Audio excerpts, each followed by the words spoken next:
mighty hand. This is Charlton Heston. Would you welcome, please, Mr. Charlton Heston? He's the actor who played Moses in the 1956 film, The Ten Commandments. And aside from some pretty amazing CGI, this movie grossed $2 billion and is considered by many Christians as one of the best adaptations of a biblical story.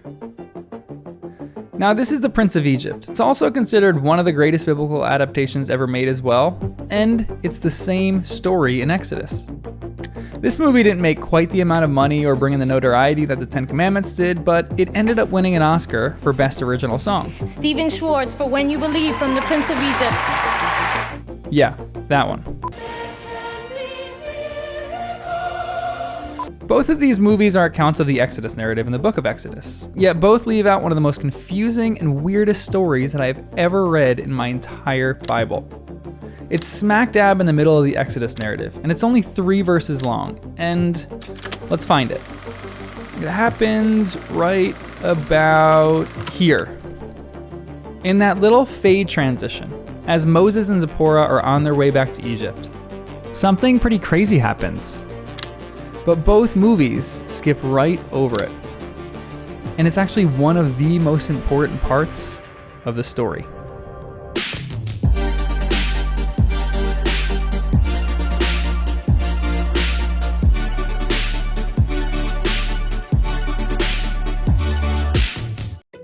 The story is found in Exodus 4, verses 24 to 26, and this is what it says. At a lodging place on the way to Egypt, the Lord met Moses and was about to kill him.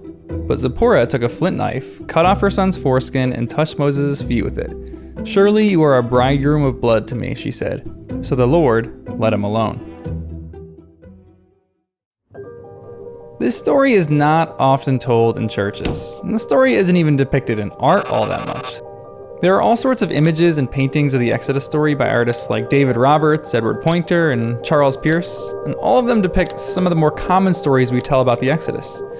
But in all my research, I found only one piece of artwork that depicts this specific story. It's a piece by Dutch artist Jan Baptist Weenix. It has Moses fighting off what appears to be an angel, and, ignore the peacocks, has Zipporah with her flint knife circumcising her youngest son, just like the story says. It's such a strange incident. See, it wasn't just me who thought this was a weird story. This is Dr. Carmen Joy Imes of Biola University, and she is currently writing a commentary on Exodus, so she's a good authority on this text. Now, before Dr. Imes gives us some more insight into the story, let's go through the context of what is actually happening. So the Israelites are slaves in Egypt, but they are growing so vast in number that the Pharaoh orders that every baby boy born must be killed. But there was a woman who hid her son from this slaughter. She placed him in a basket and hid him in the reeds. And the person who found this baby was none other than Pharaoh's own daughter. They kept the baby and named him Moses, and he grew up as an Egyptian. But one day, when he was a bit older, Moses saw an Egyptian master beating an Israelite slave, and Moses killed the Egyptian. Fearing for his life, Moses flees to Midian and spends a number of years as a shepherd. Then one day, as he's tending his sheep, he comes across a bush that was on fire, but not burning. The Lord speaks to Moses out of this bush, telling him to go back to Egypt and liberate his people from their oppression. After a lengthy number of excuses for Moses, he goes, commissioned by God. And that is important. He goes as God commissions him. So Moses heads on his way to Egypt, and on the way, our story happens. The Lord comes to Moses and his family, seeking to kill Moses. So I think for me, one of the things that has made this story come alive for me is to recognize its literary design. So you can approach it just like historically, like what happened and why. But when you start to investigate how, like, what's going on here literarily, what passages does it have links with in either direction, and how does that help us understand it? It just like sort of pops off the page.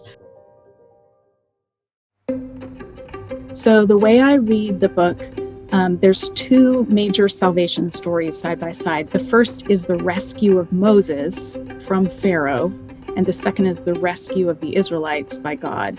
So just briefly, you have baby Moses, before he's even named. He's under threat of death by Pharaoh. He's hidden in the reeds, discovered by the daughter of Pharaoh, who rescues him. he flees across the wilderness, arrives at Sinai, sees a divine theophany, and is commissioned for service. So that's like Moses' story in a nutshell, and it happens across Exodus 1 through 4. And then, so this Zipporah story is the very tail end of that. He's going back to sort of launch the second movement of the book, which is a people under threat by Pharaoh who cross the Sea of Reeds, then cross the wilderness, end up at Mount Sinai, where they see a theophany, and God commissions them for service. There's like a symmetry between the two stories, and this story with Zipporah is right on the boundary between them. It's like the bookend to the first story and the opener to the second story.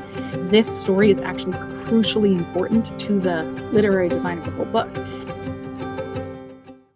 Okay, let's stop here for a second. So I built this up to show how important this specific story is, but I also want to mention that the answer is a layered answer. There's lots of things that are going on in the book of Exodus that we have to be aware of. And the first thing that is really important in the book of Exodus is it's a narrative showing who is Moses. There's a question looming over Moses' head. Who is this man?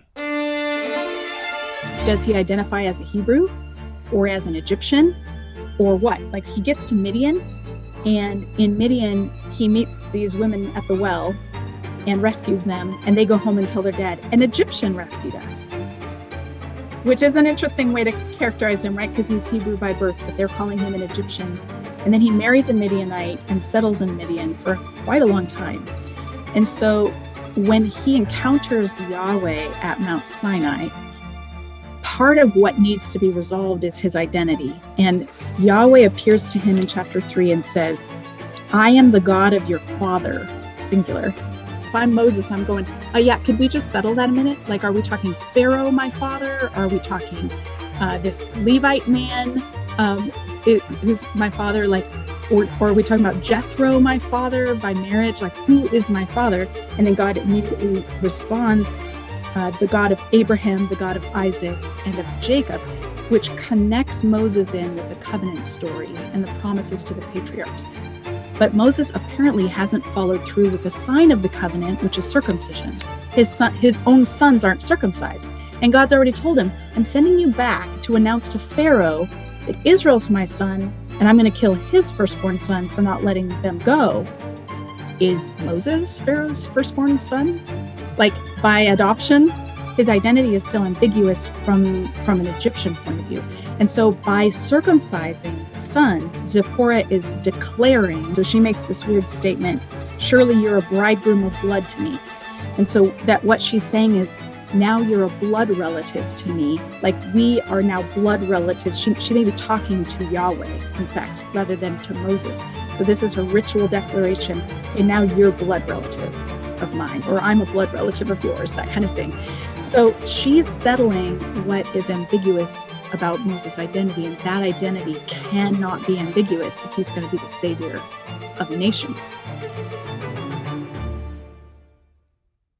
So this helps answer the question of why this story is so important in the narrative of Exodus and what exactly is going on.